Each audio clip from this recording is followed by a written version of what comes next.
আজি হৈছে 4 এপ্ৰিল 2024 আৰু আজি আমাৰ ডিপাৰ্টমেণ্টটোৱে গৈ আছোঁ ঘুনাহুতিলৈ আৰু এয়া মই ৰাতিপুৱা 5:30 বজাতে কস্তুৰী ৰুম পালোহি আৰু যুক্তাও পালেহি আচলতে আমি দুইজনে ইয়াতে ভাত খাই যাম বুলি ভাবিলোঁ ৰাতিপুৱা যিহেতু পিজিত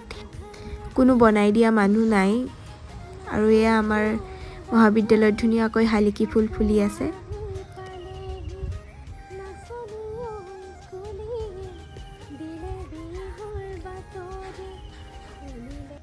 তাৰ পাছতে এয়া আমি ঘুনাহুতিৰ অভিমুখে যাত্ৰা আৰম্ভ কৰিলোঁ আৰু সকলো পালেহি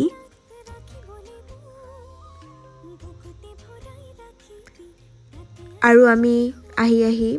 ধেমাজি পালোহি আৰু ধেমাজিতে অলপ সময় ৰখিলোঁ তাৰ পাছতে এয়া ঘুনাহুতি উচ্চতৰ মাধ্যমিক বিদ্যালয়ত আমি পালোহি আৰু ইয়াৰ পাছৰখিনি ছেকেণ্ড পাৰ্টত